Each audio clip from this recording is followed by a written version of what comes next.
নমস্কার বন্ধুরা, আমি মানস বিশ্বাস, দ্য বং ইন্সপিরেশন ইউটিউব চ্যানেলে তোমাদের সবাইকে স্বাগত জানাই। আশা করি তোমরা সবাই সুস্থ আছো এবং ভালো আছো। তা যারা যারা যুবশক্তির জন্য অপেক্ষা করছো, তোমরা ইতিমধ্যেই জানো যে আমাদের রাজ্যের মাননীয় মুখ্যমন্ত্রী শ্রী শুভেন্দু অধিকারী মহাশয় ভোট পূর্ববর্তী সময়ে কিন্তু বলেছিলেন যে আগের সরকারের যেটা যুবসাথী আছে, যেটা 1,500 টাকা করে মাসিক পাওয়া হতো শিক্ষিত বেকাররা বা শিক্ষিত যুবকরা, তাদেরই কিন্তু আবার যুবশক্তি ভরসা কার্ড কিন্তু দেওয়া হবে, সেখানে 3,000 টাকা করে মাসিক দেওয়া হবে। এবং ইতিমধ্যে তোমরা এটাও জানো যে ভোট শেষ হয়ে গেছে, মন্ত্রিসভা গঠন হয়ে গেছে, তারপরে প্রায় 2 মাস হতে চললো, এখনও পর্যন্ত কিন্তু তোমাদের যুবশক্তি নিয়ে কোনো অ্যানাউন্সমেন্ট করেনি।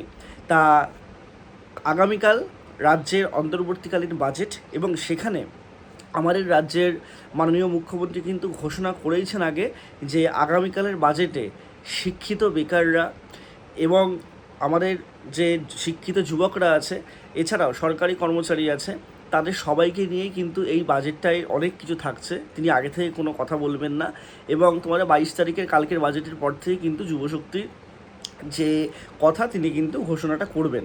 আর একটা কথা বলে দিই, দেখো যে তোমাদের ক্রাইটেরিয়া যা ছিল, ক্রাইটেরিয়া কিন্তু সেম থাকবে। 21 থেকে 40 বছর বয়সে তোমাদের কিন্তু ক্রাইটেরিয়াটা থাকবে। এবং অবশ্যই তোমরা যারা মাধ্যমিক পাস করেছো, তোমরা কিন্তু সবাই যুবশক্তির টাকাটা পাবে। তোমাদের ব্যাঙ্ক অ্যাকাউন্টে ডিবিটি করতে হবে, সমস্ত কিছু করতে হবে। তোমাদের কিন্তু যুবশক্তিটা কালকেই দেখবে অ্যানাউন্সমেন্ট হবে। এবং যুবশক্তি শুধুমাত্র কালকে অ্যানাউন্সমেন্ট হবে না, যুবশক্তির সাথে তোমাদের আরও কিছু অ্যানাউন্সমেন্ট হবে, যেমন নতুন শূন্যপদও তোমাদের কিন্তু অ্যানাউন্সমেন্ট হবে। ঠিক আছে? তা তোমাদের কিন্তু যুবশক্তিটা ভালোভাবে তোমরা দেখে নেবে যে কি ঠিকভাবে তোমাদের সমস্ত ডকুমেন্টস ঠিক আছে কি না।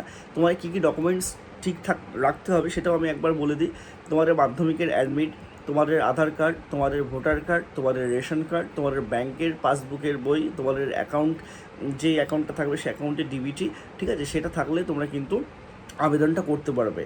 আর কালকেই তোমাদের কিন্তু ঘোষণাটা মানে মোটামুটি হয়ে যাবে, এবং তোমরা দেখবে জুলাই মাসের শেষের দিকে কিন্তু তোমরা টাকাটা পাওয়ার যে মানে সম্ভাবনা, সেটা তোমরা কিন্তু পাবে। এইটুকুই তোমাদেরকে বলার। তা যুবশক্তি তোমাদের কিন্তু শুরু হচ্ছে কাল থেকেই। তোমাদের বহু মানে প্রতীক্ষার অবসান তোমাদের কিন্তু হবে। কালকে রাজ্য বাজেটের দিকে সবাই তাকিয়ে আছে। ঠিক আছে? তোমরাও একটু দেখবে কালকেই, তারপরে কিন্তু সমস্ত কিছু জানতে পারবে। সবাই সুস্থ থেকো, ভালো থেকো, তোমার চ্যানেলটার সাথে যুক্ত থেকো। অথেন্টিক আপডেট আমার চ্যানেলে পাবে। ধন্যবাদ।